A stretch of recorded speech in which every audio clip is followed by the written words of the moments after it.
Polda Metro Jaya mempersilahkan kubu Roy Suryo CS mengajukan pra-peradilan bila keberatan atas penetapan status tersangka kliennya. Akankah kubu Roy menerima tantangan polisi? Kita bahas bersama kuasa hukum Roy Suryo, Bung Refli Harun, lalu ada kuasa hukum Joko Widodo, Bung Rifai Kussumanegara, dan penasihat ahli Kapolri, Arianto Sutadi. Bapak-bapak, selamat petang semua. Selamat petang. Saya ingin ke Bung Refli dulu. Bung Refli, bahwa Kamis lalu pihak Anda ini mengkritik soal penetapan tersangka klien-klien Anda. Apa dasarnya? Mengapa kubu Anda mengkritisi hal ini? Saya klarifikasi dulu ya. Jadi ada dua klaster. Ya. Klaster 1 itu terdiri dari Kurnia Tri Royani, kemudian Rizal Fadila, Rustam Effendi, Egy Sujana, dan Damai Hari Lubis. Itu klaster 1 yang belum diperiksa sebagai tersangka. Ya. Klaster 2 itu RRT. Roy Suryo, Rismon Sianipar, dan Tifauziah Tiasum atau Dr. Tifa. Oke. Nah, saya itu kuasa hukum atau penasihat hukum RRT. Oke. Nah, pembicaraan mengenai protes ini sebenarnya terjadi juga di kita. Kan tujuan kita mengikuti gelar perkara khusus itu, GPK itu adalah kita ingin diyakinkan secara precise sebenarnya apa sih yang menyebabkan RRT itu dijadikan tersangka. Ya. Nah, kita tidak mendapatkan jawaban yang memadai. Karena yang disampaikan kepada kita itu hanya angka-angka saja, bahwa kami sudah memeriksa sekian 22 ahli, kemudian ada surat, 700-an surat dan lain sebagainya. Tetapi misalnya lokus deliktinya di mana, kemudian tempus deliktinya yang mana, peristiwanya apa, nah, kita nggak tahu. Saya ingin tegaskan, Bu Refli, artinya untuk Bung Roy Suryo CS ataupun Bung Roy, Dr. Tifa, dan juga Bung Rismon mungkin RRT. ini sudah diperiksa sebagai saksi sebelum ditetapkan sebagai tersangka? Bukan, maksudnya sudah diperiksa sebagai tersangka. Oke. Ya kan? Nah, sementara mereka ini belum diperiksa sebagai tersangka yang kloter pertama tadi. Sampai sekarang belum pernah. Oke. Gitu. Oke. Tapi kan sebelum ditetapkan tersangka, status mereka terlapor. Ini yang kemudian dipersoalkan juga tidak diperiksa sebagai saksi, Bung Roy Suryo. Jadi sebenarnya saya bisa saja menjawab yang kloter pertama atau klaster pertama. Ya. Tetapi kan tidak etis karena saya bukan kuasa hukum mereka, bukan penasihat hukum mereka. Oke. Jadi memang, kita fokus ke Bung Roy RRT ya. Ya, di antara mereka memang ada yang belum pernah diperiksa sebagai tersangka sama sekali. Siapa itu? Egy Sujana. Egy itu belum pernah diperiksa sebagai terlapor, belum pernah diperiksa sama sekali. Okay. Cuma kan saya kan bukan lawyernya. Nah, saya konsentrasi pada RRT saja. Oke. Nah, kita tidak merasa mendapatkan jawaban yang adequate, yang memadai ketika mengikuti gelar perkara khusus. Tanyakan aja kepada Rifai kan. Oke. Yang diberikan kepada kita hanyalah sebuah tempus delikti yang panjang sekali. 22 Januari sampai 30 April. Oke. Tapi peristiwanya apa aja yang nggak dibeberkan ke mereka. Kan misalnya gini. Kalau Anda dikatakan melakukan ujaran kebencian misalnya, pasal 28 ayat 2 Undang-Undang ITE 2024, kan Anda akan bertanya, peristiwanya apa, ya kan? Peristiwa pidananya di mana, lokusnya di mana, tempusnya di mana. Coba lihat putusan mengenai Sylvester itu, Matutina, kan jelas sekali kan, di depan Kejaksaan Agung kalau nggak salah ya, depan Kejaksaan, kemudian kalimat ujarannya kelihatan gitu kan, gitu. Dikutip secara precise.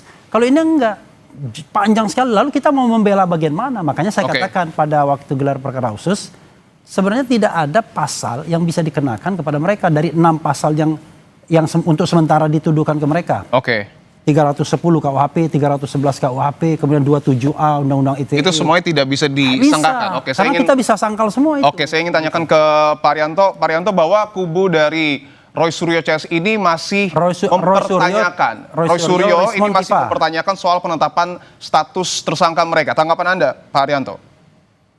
Ya, itu tanggapan biasa, Pak. Jadi seorang tersangka itu selalu kalau dijadikan tersangka pasti nggak terima. Dia merasa bahwa haknya itu dilanggar. Itu sudah biasa itu, Pak.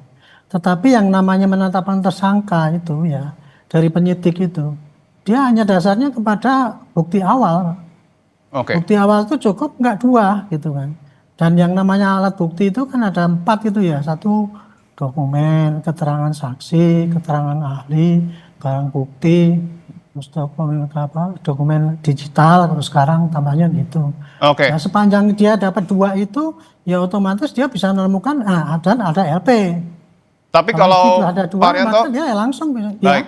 Tapi ketika ada narasi yang menyebutkan bahwa Bung Roy Suryo ini sebelum jadi tersangka ini tidak pernah diperiksa sebagai saksi, tapi langsung diperiksa sebagai terlapor, itu bisa ditetapkan langsung sebagai tersangka? Bukan, kalau yang namanya Pak Roy sama 3 tersangka yang belakang itu sudah diperiksa dulu pertama kali, diundang dari klarifikasi juga itu sudah diperiksa. Sudah diperiksa sebagai saksi ya? Jadikan tersangka, iya. Sudah kemudian setelah jadi tersangka dalam tahap penyidikan pun sudah diperiksa lagi. Bahkan itu kan durasinya kan mulai dari April sampai kemarin itu.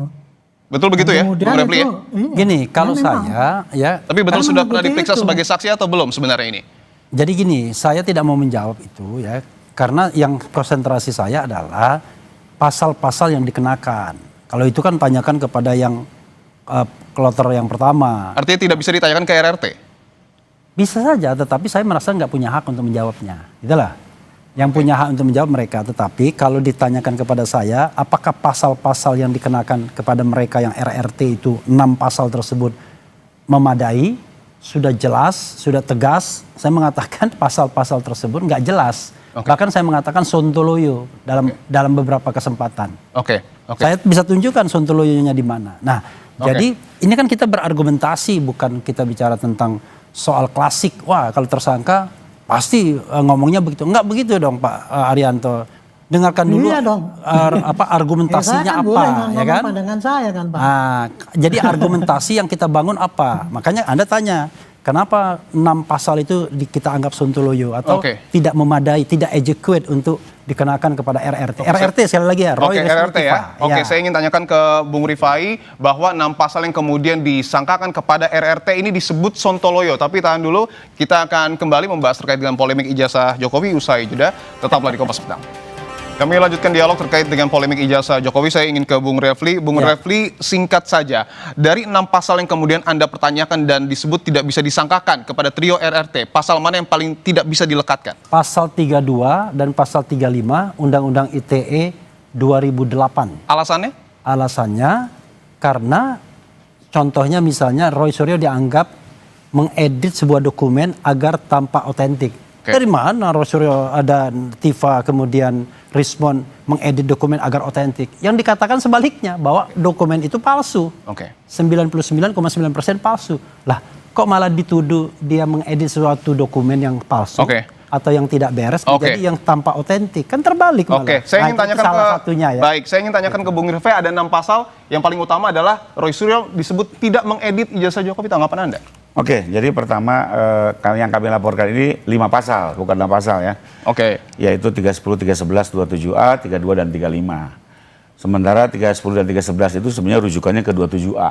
Karena di 27A lah 2 pasal itu masuk karena ini spesifik dilakukan di sosial media ya. Lalu mengenai 32, 35 ini sebenarnya clear sekali sebagaimana pemirsa juga ketahui bahwa sejak Januari sampai April Bang Roy Suryo, Rismon khususnya ya, melakukan atraksi IT di sejumlah media, termasuk sosial media ya, di mana beliau menggunakan berbagai aplikasi ya, menguji seolah-olah ijazah digital dari Pak Jokowi dan menyatakan ijazah itu palsu. Nah, ini yang membuat khususnya Pak Jokowi merasa penasaran, kok bisa ijazah yang beliau dapatkan secara sah dari UGM setelah mengikuti 5 tahun kuliah, tahu-tahu dinyatakan ini menjadi palsu dengan sebuah aplikasi tertentu yang digunakan oleh mereka. Sehingga ini ingin didalami, kok bisa kemajuan teknologi mengubah sesuatu asli menjadi palsu. Ya, karena itu kita minta pihak penyidik untuk mendalami. Kembali lagi, ini kan persangkaan pelaporan di awal, bahwasanya dalam penyidikan tidak terbukti di drop, kami juga tidak keberatan. Tapi nyatanya sampai dengan kemarin terakhir penetapan tersangka, pasal ini hidup. Bahkan dikuatkan juga oleh berbagai alat bukti, termasuk juga sejumlah ahli, ya, ahli digital forensik, ahli IT. Ya. Jadi sejauh ini mungkin dugaan kami bahwa memang ada penggunaan, pengubahan, pemotongan data, lalu rekayasa IT, itu terbukti adanya dalam konteks persangkaan ya. Kembali lagi ini masih persangkaan, nanti akan diuji di pengadilan, kami terbuka saja, silakan. Kemarin juga waktu digelar, kami sampaikan, kalau memang alat bukti yang kuat, ya lanjutkan, kalau tidak alat bukti yang tidak kuat, ya di-drop saja pasalnya. Tapi rupanya dari kesimpulan penyidik, mereka telah mendapatkan alat bukti yang cukup untuk tetap mencoba menguji pasal 32 dan 35, karena ini bahaya sekali, Mas. Masyarakat itu kalau hanya sekedar dengan Pak Roy bicara palsu-palsu, mungkin orang bisa mengabaikan. Tapi pada saat digunakan satu atraksi IT, ini bisa masyarakat langsung terprovokasi, bahkan cenderung percaya. Ini sangat bahaya. Di era post-truth ini, penggunaan IT betul-betul harus hati-hati, apalagi kalau sampai merugikan atau mencemarkan. Coba saya bacakan pasalnya ya. Boleh saya ke Pak Arianto dulu ya. Saya ke Pak Arianto dulu. Pak Arianto, bahwa ini dipersoalkan adalah pasal 3235 dan penyidik ini dalam tanda kutip menyasar trio RRT, bukan yang pengupload. Apakah ini sudah tepat, Pak Arianto? Saya tidak akan mengatakan itu tepat atau tidak ya. Karena saya itu nggak ngelihat alat buktinya yang ada. Tapi yang ingin saya sampaikan di sini adalah penyidik itu memasukkan pasal-pasal itu ya.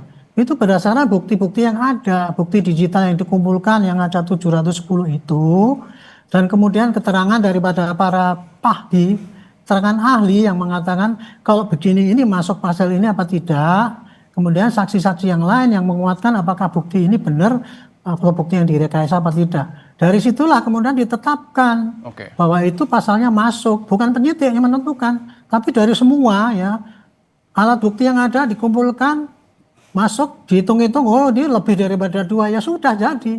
Perkara itu nggak diakui, ya wajar saja. Seperti saya katakan ya, saya pengalaman penyidik itu ratusan bahkan ribuan kali kasus.